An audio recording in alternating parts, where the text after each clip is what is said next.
মধ্যপ্রাচ্যের ইরান যুক্তরাষ্ট্রের উত্তেজনা নতুন পর্যায়ে পৌঁছেছে। রাজপথে প্রত্যাশিত সাফল্য না পাওয়ায় এবার স্থল কৌশলের দিকে ঝুঁকছেন যুক্তরাষ্ট্র। ইতিমধ্যেই হাজার হাজার মেরিন ও নৌসেনা মোতায়েন করা হয়েছে, যদিও আনুষ্ঠানিকভাবে স্থল অভিযানের ঘোষণা দেননি পেন্টাগন। বিশ্লেষকদের মতে সম্ভাব্য লক্ষ্য হতে পারে ইরানের গুরুত্বপূর্ণ পারমাণবিক স্থাপনা নাতানজ, ফোর্দো ও ইস্পাহান। অন্যদিকে ইরানও পূর্ণ প্রস্তুতি নিচ্ছে। দেশটির পার্লামেন্ট স্পিকার মোহাম্মদ বাগের গালিবাফ হুঁশিয়ারি দিয়ে বলেছেন, যুক্তরাষ্ট্র স্থল হামলা চালালে কঠোর জবাব দেওয়া হবে। সামরিক বিশ্লেষকরা মনে করছেন, ইরানের পাহাড়ি ভূপ্রকৃতি, শক্তিশালী প্রতিরক্ষায় এবং আঞ্চলিক মিত্রদের সমর্থন যুক্তরাষ্ট্রের জন্য বড় চ্যালেঞ্জ হয়ে দাঁড়াতে পারে।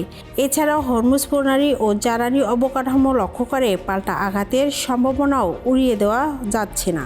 বিশেষজ্ঞরা সতর্ক করে বলছেন, স্থল যুদ্ধে জড়ালে তা যুক্তরাষ্ট্রের জন্য নতুন ভিয়েতনাম পরিস্থিতি তৈরি হতে পারে। বর্তমানে পরিস্থিতি অন্তত স্পষ্টকাতর। কূটনৈতিক সমাধান নাকি পূর্ণমাত্রার যুদ্ধ, এখন সেটিও বড় প্রশ্ন হয়ে দাঁড়িয়েছে আন্তর্জাতিক অঙ্গনে।